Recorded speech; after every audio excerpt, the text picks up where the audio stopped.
रामायण के अंदर गोस्वामी जी ने कहा, धर्म ते विरति योग ते ज्ञाना, ज्ञान मोक्ष प्रद वेद बखाना।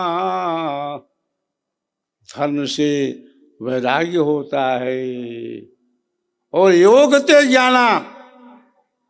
रामायण के अंदर गोस्वामी जी ने कहा कि योग से ही ज्ञान होता है। ज्ञान को हम ज्ञान बोलते हैं। गोस्वामी तुलसीदास जी एक पहुंचे हुए फकीर थे, पहुंचे हुए संत थे। उनकी बात को समझने के लिए आवश्यकता है हमें संत होने की। तापस भेष विशेष उदासी, 14 वर्ष राम बन वासी। रामायण की चौपाई हमारे परम आराध्य सदगुरुदेव ने शरीर छोड़ने के बाद की।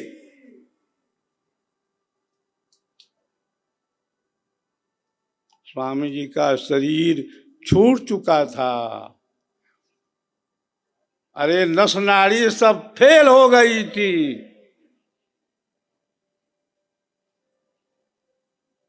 सामने में करीब 25-30 भक्त शिष्य बैठे हुए थे।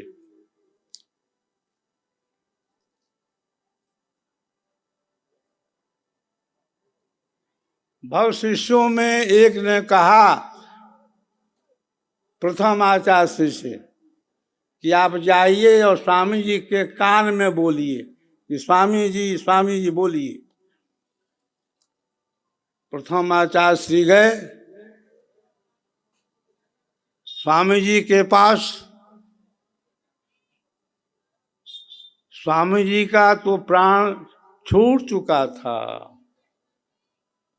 नस नाड़ी बंद थी। जब प्रथम आचार्य श्री कान के पास गए और बोलने लगे स्वामी जी, उसी समय स्वामी जी की आवाज आती है, मैं बाहर से बोल रहा हूं, मैं शरीर में नहीं हूं। योगी जो है बाहर से बोलता है।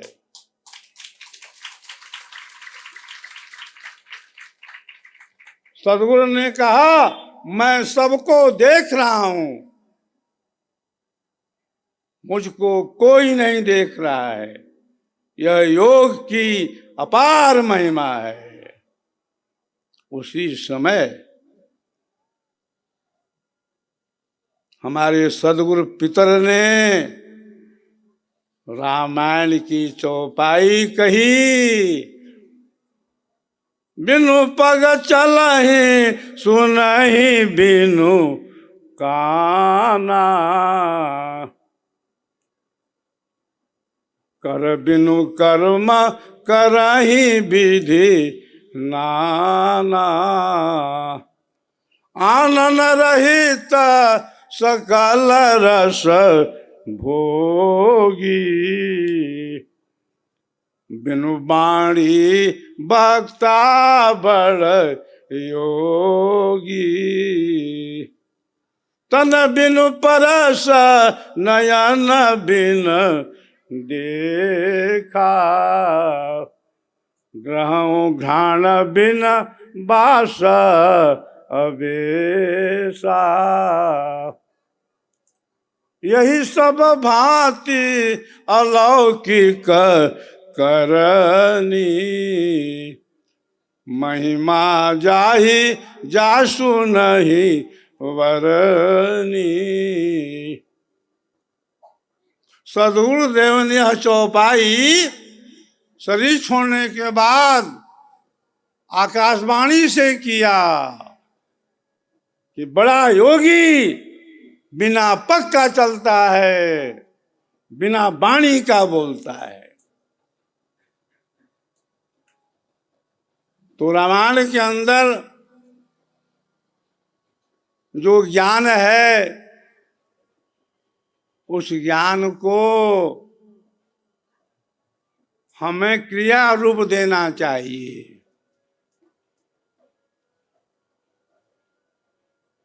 गोस्वामी जी ने कहा कि जहां तक मन की दौड़ है, वहां तक क्या है? माया है। और हम तमाम पूजा कर रहे हैं मन के अंदर ही तो।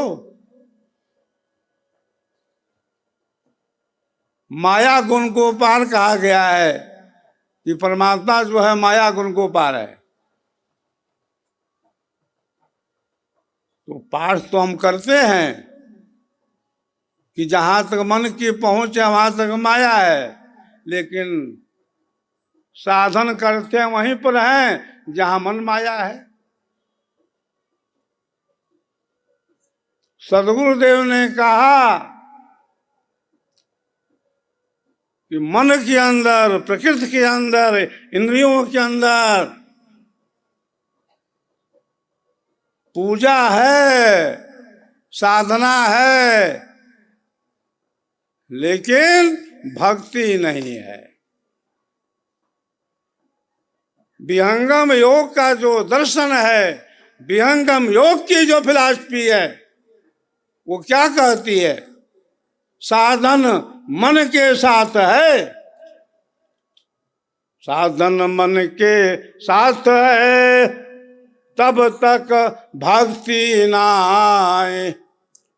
निर्मल ऊर्ध प्रवाह में अमन भक्ति घट माय। कमल फूल गरजत गगना, अमीय वृष्टि घनघोर। इस शरीर के अंदर कहीं अष्टकमल है, कहीं अष्टचक्र है, नाभि के अंदर भी कमल है, हृदय में भी कमल है, अष्टकमल भी है। अष्टकमल फूले बिना ऊर्ध दृष्टि नहीं हो। एक कमल बाहर तालाब में भी है, वो बाहरी कमल है। अंदर में भी कई जगह कमल है। स्वर वेद महामंदिर जो हम लोगों का है, सबसे ऊपर क्या है? कमल है।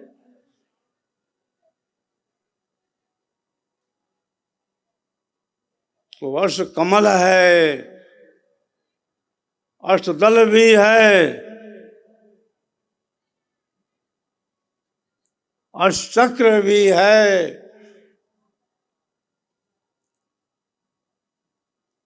लेकिन जहां आत्मा का शुद्ध ज्ञान है, वहां का आधार इंद्रियां नहीं है। स्वरवेद का सिद्धांत है कि जहां इंद्रियां हैं वहां कर्म है, जहां आत्मा है वहां भक्ति है। सभी कर्म करने में लगे हुए हैं और उसी को भक्ति मान बैठे हैं। हम जब करते हैं तब करते हैं, तीर्थों में जाते हैं, मंदिरों में जाते हैं, ये सब क्या है? अच्छे हमारे शुभ कर्म हैं, इनको करना चाहिए। लेकिन बंधुओं, पूजा की भी कई श्रेणियां हैं, पूजा के भी कई आयाम हैं, पूजा के भी कई आधार हैं। किसी का तन आधार हो गया, किसी का मन आधार हो गया, किसी का आधार वाणी हो गई। अरे अपना आधार तो मिला नहीं। उमा कहूँ मैं अनुभव अपना, सतहरि भजन जगत सब सपना। सन्मुख होया जीव मोहि जबहि, सन्मुख होया जीव मोहि जबहि। कोटि करम तब नासहि तबहि।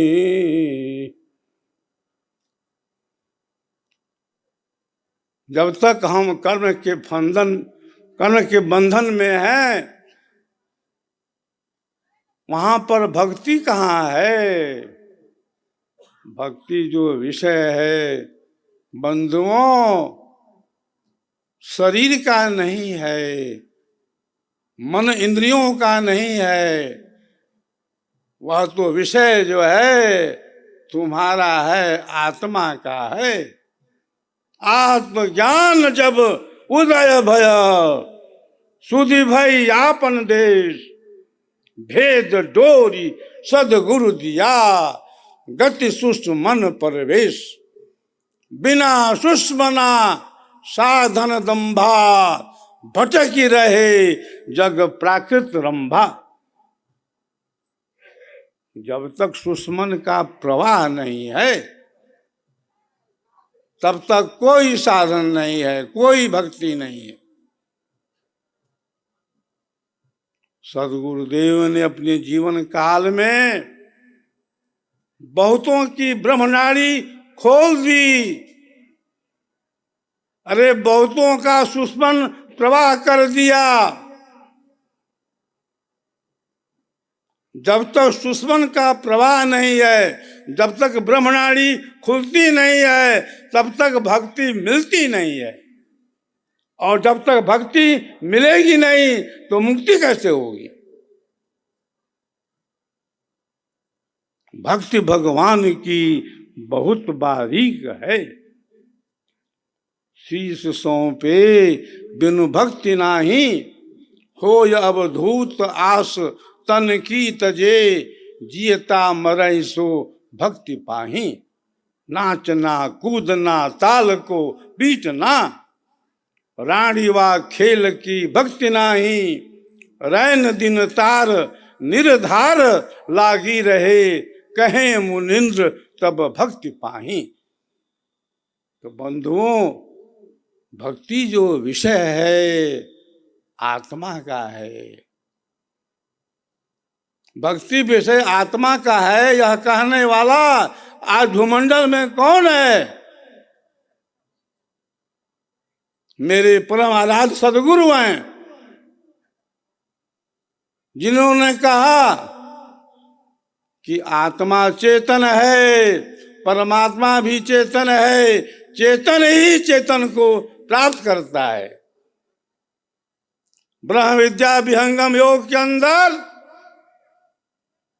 जड़ भक्ति नहीं है, इंद्रियों की भक्ति नहीं है। विहंगम योग कहता है कि जहां इंद्रियां हैं वहां तो कर्म है। इंद्रियों से नाही साधन प्राण से।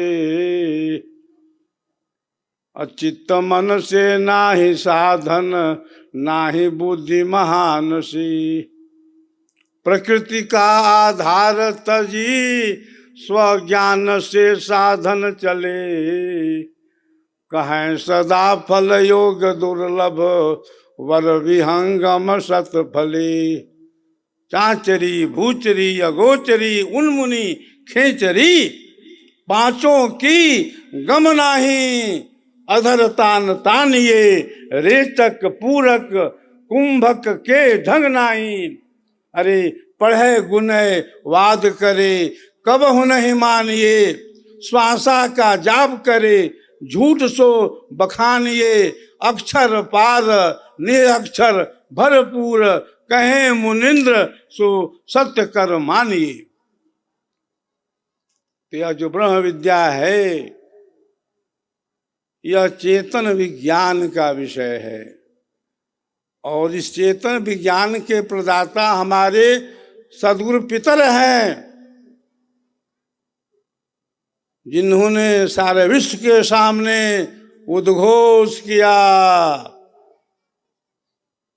अद्भुत मार्ग योग विहंगम, मैं तुमको बतलाऊंगा, यदि विधिवत तुम साधन करी हो, अमर लोक पहुंचाऊंगा। पूरे वर्ल्ड में ऐसी घोषणा किसने किया है? कोई नहीं किया है। हमारे सद्गुरु ने तो कह दिया, प्रकृति आधार चला ही सब पंथा, मन यरु प्राण बुद्धि सब संथा। मन मंडल के भीतरे सकल पंथ चली आए। पितर सद्गुरु ने कहा कि आज भूमंडल के अंदर जितने संप्रदाय हैं, जितने फिरके मजहब हैं, सभी मन मंडल के अंदर चल रहे हैं। हमारा जो विहंगम योग है, मन बुद्धि वाणी सीमा के बाहर है, वहां तो वाणी मन के साथ वापस लौट आती है, उसके परे परमात्मा है। चाल विहंगम योग हमारी, कहे मुनिंद्र सद्गुरु दे तारी। खुल गए गगन कपाट, शब्द झनकारा है, कर लो ना दीदार, महल में प्यारा है। समय बहुत हो चुका है। आज के दिन हम मर्यादा पुरुषोत्तम भगवान राम को याद करते हैं, जिन्होंने 104 वर्ष की अवस्था में शरीर का त्याग किया। भगवान राम का शरीर कब छूटा? 104 वर्ष की उम्र में। तो आज का दिन हम सबके लिए बहुत शुभ दिन है, और आज के दिन हम रामायण का पाठ करते हैं, रामायण की चौपाई पढ़ते हैं, अपने को पवित्र करते हैं, शुद्ध करते हैं। वाराणसी में उमरहा में आप सभी जानते हैं, स्वर वेद महामंदिर का निर्माण चल रहा है 2004 से। कैसा सुखद संयोग है कि 2004 से ही मेरे उत्तराधिकारी विज्ञान देव जी महाराज स्वर वेद की कथा का आरंभ भी किए। दोनों का समय 2004 ही था।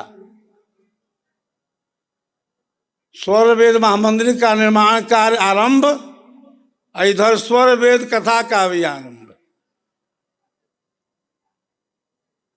जब से स्वर वेद की कथा का आरंभ हुआ 2004 से,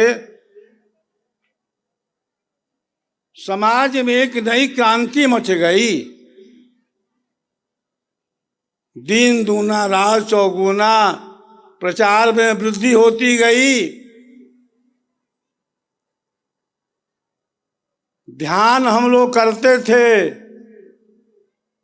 ध्यान में हम बैठते थे, ध्यान होता नहीं था, शरीर बैठा रहता था। उत्तराधिकारी विज्ञान देव जी महाराज ने क्या कहा कि ध्यान ऐसे नहीं करना, ध्यान ऐसे नहीं होगा। ध्यान के पहले स्वर वेद पढ़ो,